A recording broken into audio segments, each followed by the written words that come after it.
Okay, so we're going to talk about negative exponents. If you were in class, I'd have you take some time. If you have this calculator, you can do it and investigate what happens when you use your calculator to answer these four problems. Okay, so I'm going to go ahead and write in these answers. 2 to the third is 8. 2 times 2 times 2. 2 to a negative third in your calculator will come out 1/8. 1 over 3 squared. Well, 3 squared is 3 times 3, which is 9. So that would be 1/9. And this one, if you put it in your calculator, 1 over 3 to a negative 2, this ends up being 9. So what do you notice? Okay, math is all about patterns. Okay, so in class, I would have shown you this. I would have said, well, let's go with some things we know. If I have 3 cubed, okay, this is 3 times 3 times 3. All right, well, 3 times 3 is 9 times 3 is 27. So then what is, watch how I'm writing. What is 3 squared? Okay, expand that, 3 times 3. Well, 3 times 3 is 9. We're just going down. What's 3 to the first power? Well, that's just 3, okay. And then what would 3 to the 0 power be? Well, anything to the 0 power we learned is 1 or a negative 1.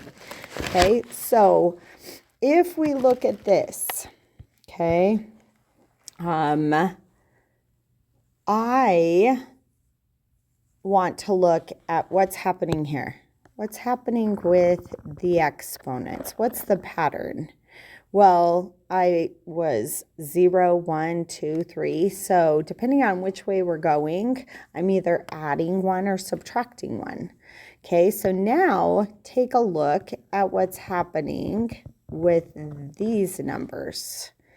Okay, if I have 27, like if I'm going down, what happened to 27 to make it 9? What happened to 9 to make it 3? What happened to 3 to make it 1, right? So 27 divided by 3 is going to give me 9. 9 divided by 3 is going to give me 3. 3 divided by 3 is going to give me 1. All right, well, let's just continue this this pattern. What is 1 divided by 3? Well, isn't that equal to 1/3? Okay, and then if I keep going, what is 1/3 divided by 3? Isn't that 1/9? And 1/9 divided by 3, and you can do this in your calculator, but that's going to give me 1 over 27, okay? So we can see that we are just following this pattern. Well, what was the pattern established over here with my exponent? Well, when I was going down, I was subtracting from my exponent. So if I had 3 to the 0 power, 0 minus 1 would give me a negative 1. And then 3, subtract another 1, this is a negative 2. And then 3, subtract another negative 1. And that's going to give me 3 to a negative 3. Okay, so if I come back and I just look at what that did, okay,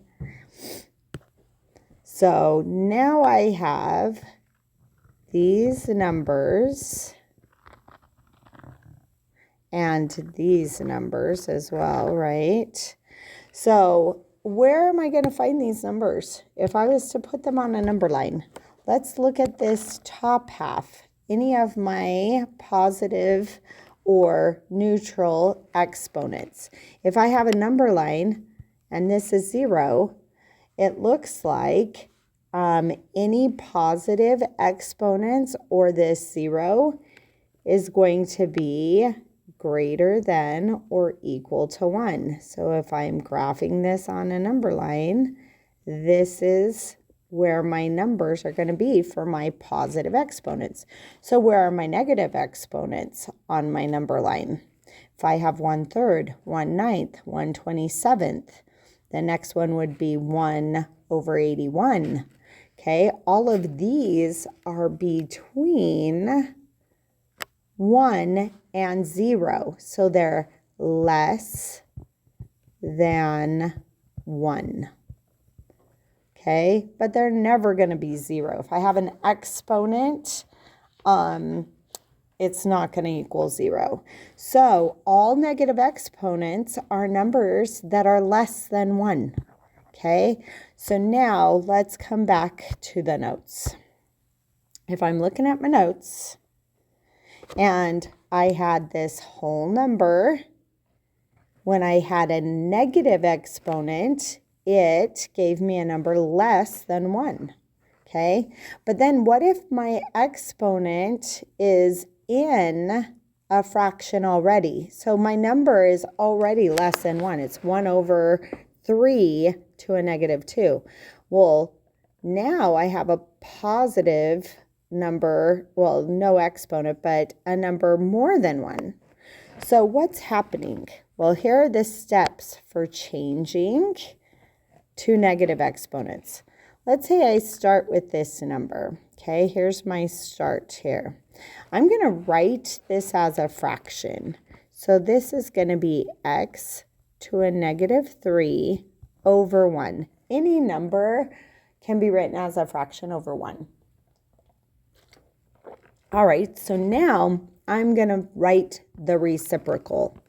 A reciprocal is just going to flip my fraction, okay? So instead of having n over d, I'm going to flip these guys, and I'm going to have d over n now, okay? So let's flip this. I'm going to put x to a -3 over 1, or under 1. Sorry, flip it. Okay, so then after I write the reciprocal, I'm going to make my exponent positive. So I don't want this minus. I'm going to make it a positive. I can put a plus so I can show you that I'm making that a positive. I don't want you to write the plus though, because a lot of times then you think that it's x minus 3 or plus 3. It's not. This is just 1/x to the 3rd. So that's what the answer becomes. So if I have a negative exponent, if it crosses this fraction line, it becomes a positive exponent. Okay. All right, so let's look. If I already have my exponent in a fraction, well, I'm already completed this first step. So I don't need to write it as a fraction. It's already a fraction. I just need to find the reciprocal. Remember, that means I flip it. Okay, so this becomes x to a -3 over 1. And then make the exponent a positive. So this is actually just x to the 3rd. I could put this over 1, but any number over 1 is just itself. So this is my answer. Okay, this is how easy it is. Just remember that if I have a negative exponent, I can make it a positive by writing it as a fraction and flipping it to the reciprocal. All right, so let's practice these. 5 to a -3. Well, my fraction would be 5 to a -3 over 1. The reciprocal, I'm going to flip it, 1/5 to a -3.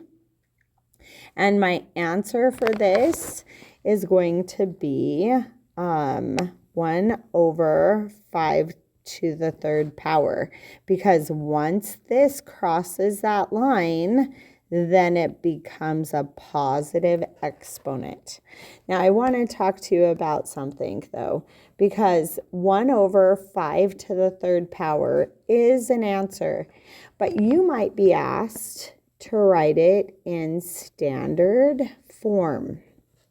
So if you're asked to write this in standard form, then I'm just going to do the math for my exponent. So this would be 1 over 5 times 5 is 25 times 5 is 125. So this 1 over 125 is in standard form. Okay. All right. So then I have my next one is already written as a fraction, so I can skip this step and go straight to writing the reciprocal. So that's going to be 10 over a negative 2, or I'm sorry, 10 to a negative 2 over 1. But once that crosses my magical fraction line, it becomes a positive. So this is actually 10 squared. Now that is the answer in with an exponent, positive exponents. But if I want it in standard form, I need to say 10 times 10, which is 100. Okay, this one is already a fraction. Flip it. And then write it with a positive exponent. Because this is a g, it's a variable, I can't write it in a different form. That is the answer. All right, so now this one, I can write it as a fraction. Oops. F to a negative 7 over 1. Write the reciprocal. Flip it. Because this crossed the line, my exponent becomes positive. So this is 1 over f to the 7th. All right, so now think about what this one would be. We learned in our last exponent properties that if I have a division problem, I am just going to subtract. So if I have x squared divided by x to the 8th, I'm just subtracting my exponents, and I always read math the same way I read in language arts, from left to right, top to bottom. So 2 minus 8. This ends up being x to a negative 6. If I want to write this as a positive exponent, write this as a fraction over 1. And then I am going to flip it. So it becomes 1 over x. And this is a positive 6 because it crossed this magical line and my exponent becomes a positive. All right, rate your understanding on this and do your Delta math practice.